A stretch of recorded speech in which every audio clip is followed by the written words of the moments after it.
Hello दोस्तों, आप देख रहे हैं डीडीए महाविद्यालय चैनल। दोस्तों, आज हम इस वीडियो में राजस्व विभाग लखनऊ उत्तर प्रदेश विषय नियम एवं कर्तव्य से संबंधित महत्वपूर्ण टिप्पणी पर चर्चा करेंगे। तो आइए हम देख लेते हैं आज का अपना पहला टिप्पणी। हम किस पर चर्चा करेंगे? तो हमारा पहली टिप्पणी है भूमि, जिसे लैंड कहते हैं अंग्रेजी में। तो इसके अंतर्गत लिखा हुआ भूमि का अर्थ उन भूमिकों से है जो राजस्व संहिता 2006 के अध्याय 7 एवं 8 के अतिरिक्त धाराएं 81, 82 एवं 136 में वर्णित हैं, उन्हें छोड़कर जिस पर निरंतर कृषि कार्य, बागवानी या पशुपालन, जिसमें मत्स्य पालन या कुक्कुट पालन भी है, संबंधित परियोजनार्थ धारण की जाए या कब्जे में रखी जाए।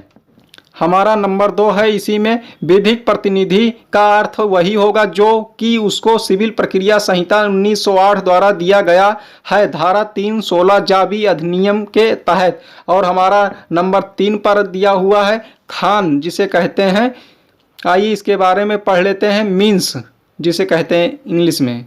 तो आइए पढ़ते हैं खान के बारे में। खान से तात्पर्य खोज के प्रयोजनों या खनिजों को प्राप्त करने के लिए कोई उत्खनन क्रिया जो की जा रही है, किंतु इसमें खान से अनुलग्न कोई संकर्म मशीन, ट्रामवे या साइडिंग सम्मिलित नहीं है और एक खान चालू हुई मानी जाएगी यदि भारतीय खान अधिनियम 1923 की धारा 14 के अधीन संबंधित जिलाधिकारी को उसके चालू होने की सूचना दे ही गई है और उसकी बंद करने की सूचना सक्षम अधिकारी को नहीं दी गई।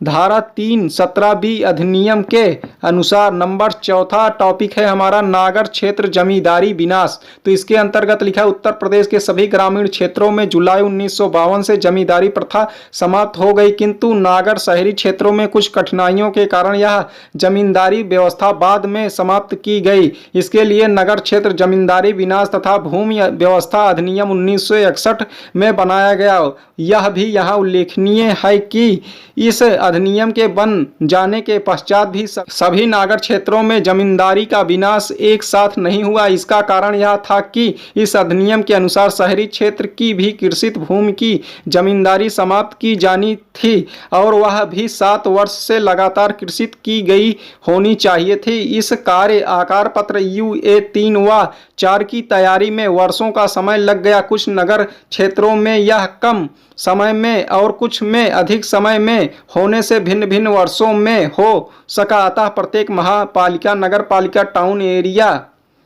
और नोटिफाइड एरिया की जमींदारियों भिन्न भिन्न वर्षों में समाप्त हुई।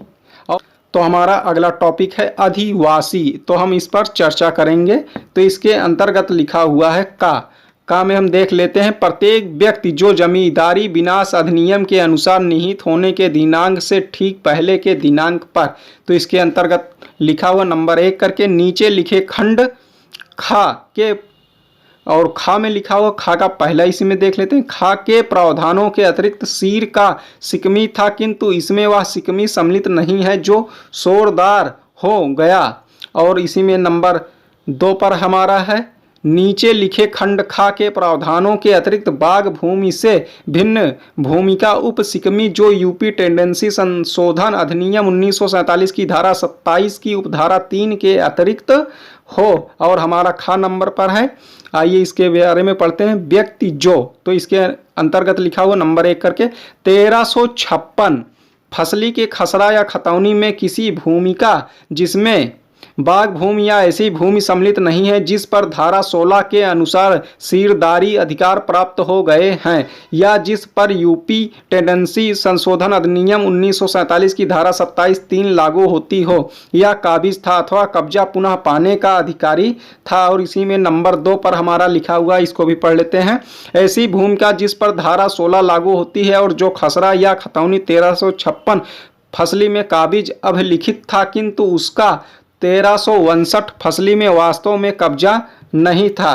तो और इसमें थोड़ा सा लिखा हुआ तथा जो धारा 18 जा के अनुसार आसामी ना हो गया हो अधिकारी कहलाएगा और उस भूमि पर कब्जा वापस पाने का या बनाए रखने का अधिकारी होगा। और नंबर 6 पर हमारा है नेक्स्ट टॉपिक जो है अगला टुकड़ा।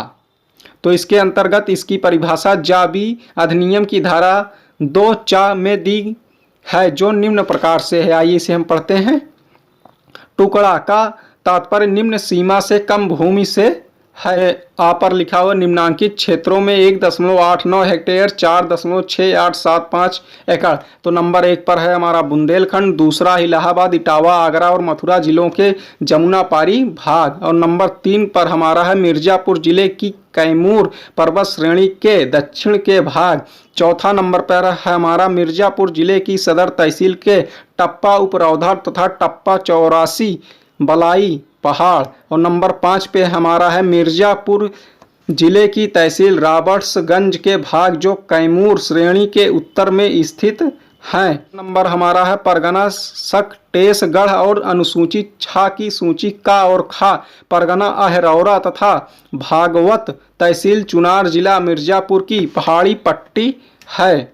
और इसमें बा में दिया हुआ है कुमायूं मंडल के अतिरिक्त शेष उत्तर प्रदेश में 3.125 एकड़ भूमि से है। और तो हमारा अगला टॉपिक 7 है। हमारा अगला टॉपिक 7 है पुनर्ग्रहण।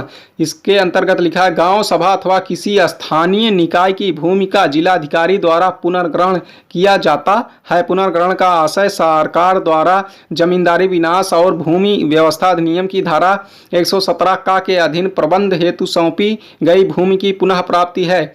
जा विनाश के परिणाम स्वरूप जमींदारों मध्यवर्तियों को सारी आकृषित भूमि राज्य सरकार में निहित हो गई थी, फलस्वरूप उसकी स्वामी राज्य सरकार हो गई। इस प्रकार की अधिकांश आकृषित भूमि का प्रबंध गांव सभा अथवा किसी स्थानीय निकाय में निहित हो गया। इस धारा में ऐसी भूमि का प्रबंध सौंपे जाने के साथ साथ यह भी प्रतिबंध रखा गया कि ऐसी भूमि जब कभी राज्य सरकार को किसी अन्य प्रयोजन हेतु आवश्यक हो उसे पुनः ग्रहण कर लिया जाएगा। इस प्रतिबंध के अधीन सरकार की ओर से जिलाधिकारी अथवा आयुक्त स्वयं भूमि का पुनर्ग्रहण करते हैं।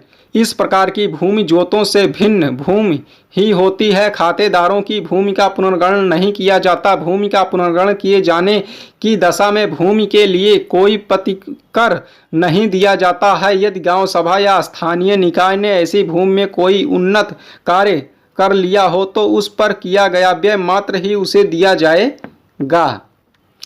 तो इसके अंतर्गत लिखा हुआ पुनर्ग्रहण में लेखपाल का क्या योगदान है। तो क्या योगदान है हम इसे पढ़ लेते हैं। इस कार्य में कानून गो के माध्यम से प्रस्ताव प्राप्त होने पर लेखपाल यह देखेगा कि विवरण पत्रों में उल्लेखित भूमि की गाटा संख्याएं क्षेत्रफल सही उल्लेखित किए गए हैं। उस भूमि की स्वामी ग्राम सभा तथा स्थानीय निकाय ही लिखी हुई है। मानचित्र के अनुसार वह गाटा व क्षेत्रफल मिलता है। अन्य विवरण अभिलेखों के अनुसार सही है। लेखपाल का कर्तव्य है कि जांच करने वाले अधिकारी को वह अभिलेख दिखा दे। और हमारा इसी में अगला टॉपिक लिखा हुआ है, इसको भी हम पढ़ लेते हैं। राजस्व निरीक्षक का योगदान। तो राजस्व निरीक्षक का क्या योगदान है इसमें, तो इसको भी पढ़ लेते हैं। यह है कि वह उससे संबंधित कागजात लेखपाल से ठीक ठाक तैयार उनको जांच कर शुद्ध कराए, कानूनी स्थिति समस्याएं तथा आदि आवश्यक हो स्थल का निरीक्षक करे एवं दखल देने का कार्य पूरा करे। प्रतिकर निर्धारण की सूची ठीक ठाक तैयार कराकर जांच करे। यदि आवश्यक हो विवरण पत्र प्रतिकर निर्धारण तैयार करा दे। तो यह जानकारी मित्रों कैसी लगी। राजस्व विभाग से संबंधित जानकारी अच्छी लगी है तो वीडियो को लाइक करें और शेयर करें और चैनल को सब्सक्राइब करना ना भूलें। धन्यवाद।